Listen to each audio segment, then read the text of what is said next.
Page 17, Minuet in F by Mozart. 3/4 time, well, it's a minuet, makes sense. 1 flat, so we're in F major or D minor. Well, look at the end. Last measure, you're here. That's an F major. I say F major. There are some trickiness going on here. Let's take this one hand at a time. In the right hand, you're playing on the ands of the beats. 1 and 2 and 3 and 4 and. Watch this fingering. 1 and 2 and 3 and. And there. Now you're on the beat. 1 and 2 and. That's B natural there. I tend to do a 5/4, 5/4. Alternate between the two. It's repeated notes. You can do 5 on all of them if you want to. I don't care.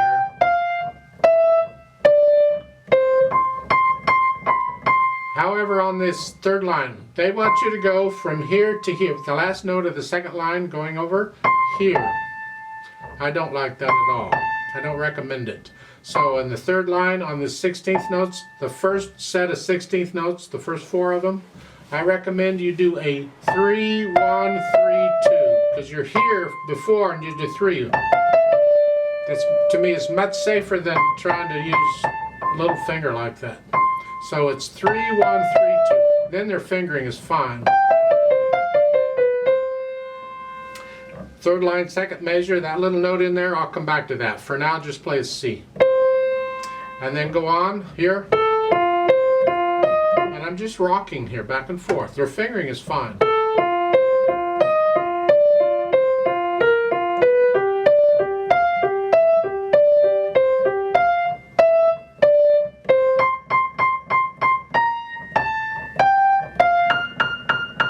And again, the last line, they want you to use 5th finger again. I don't like that. So I'm going to recommend that you use a 3, 2, 1, 2. Because you're coming off of that high F there in the end of the previous line, so it's here and then here. And then you can do it.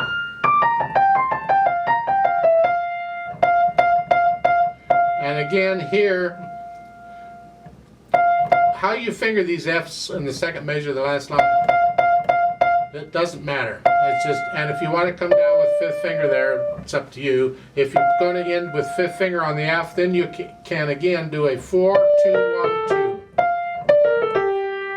Makes it easier. So here, here,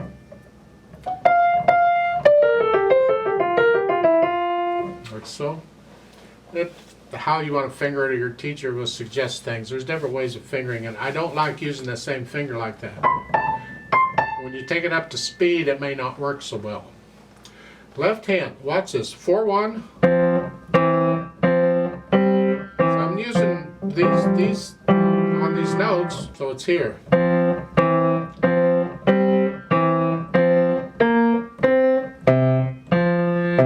Those are quarter notes, so hang on to those.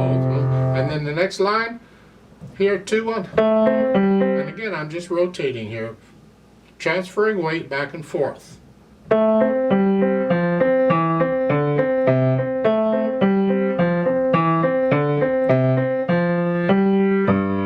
Connect all these quarter notes. Going on, 5th finger, 4th finger. Again, 4th finger.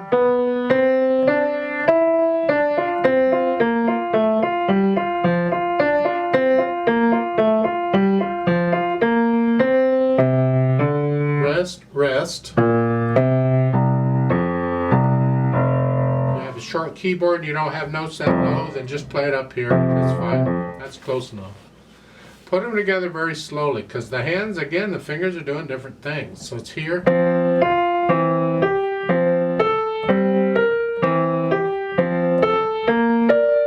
Again, double check your fingering as you're doing this, because it's just... hand, you want a thumb there.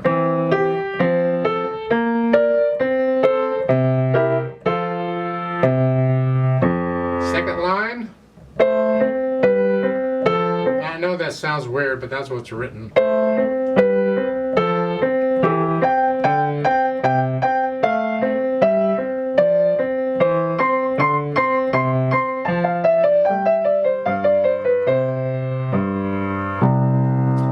those 16th notes are too fast for you, then slow it down. Slow the whole thing down. So let's go on past the repeat signs here.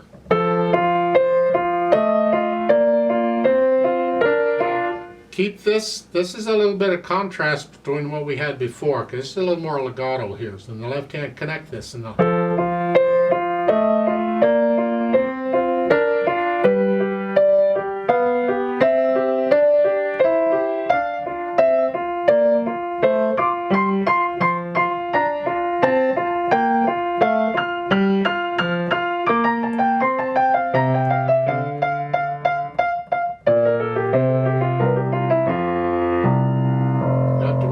slowly until it kind of flows. If you're hesitating anywhere, stop and work out the hesitation.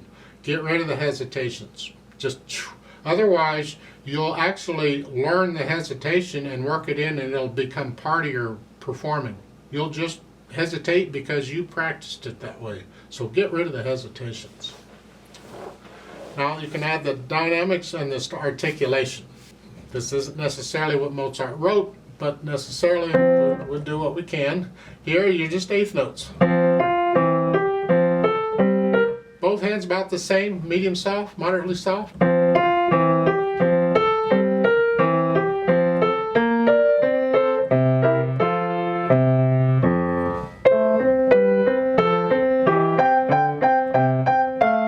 you get a crescendo here that you can take it up to loud.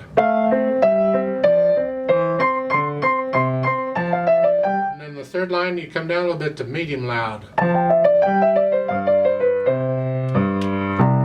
then now you're loud past the repeat sign. This is loud here. Now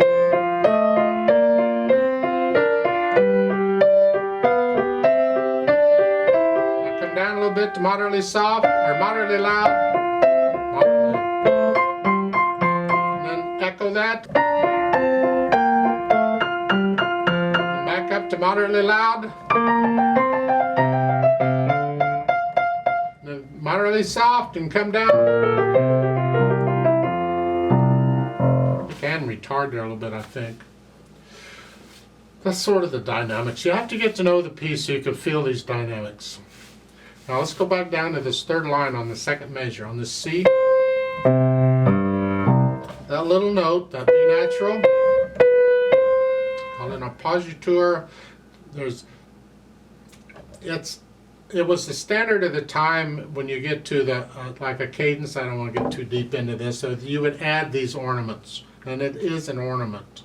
But when you first learn the piece, I prefer to learn it without the ornaments. That's why I said skip it, just play a C. Now once you have the piece learned, then you can go back in and add the ornaments, and that means adding this appositeur, and it comes on the little B.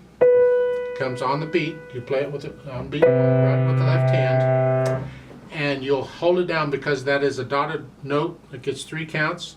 The appositeur will take 2 of those. That's the standard way it's done. If the C were a quarter note, the appositeur would take half of it. But with a dotted note, the appositeur will take 2/3 of it, whatever it is. So here the B lasts for 2 counts. Come up on the C on the last note, like so, and that's the way they're interpreted. Now, minuet, how fast does a minuet? Well, there's slow minuets and fast minuets and all that. Just feel it's sort of a fancy hoity-toity waltz. 1, 2, 3, 1, 2, 3.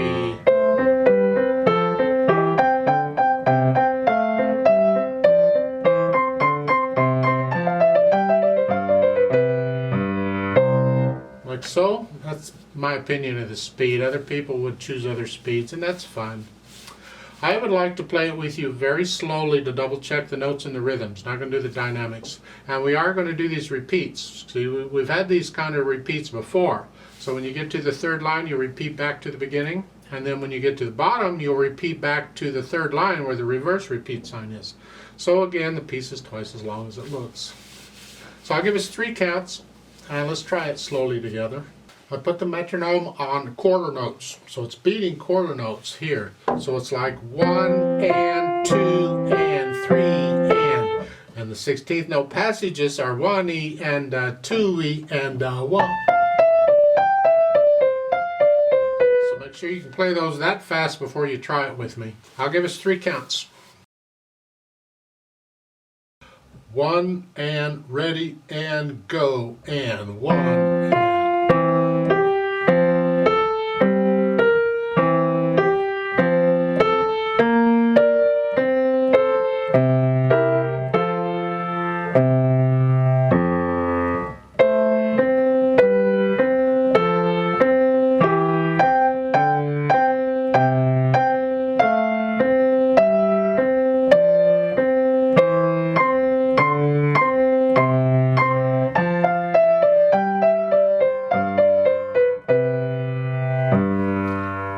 Repeat.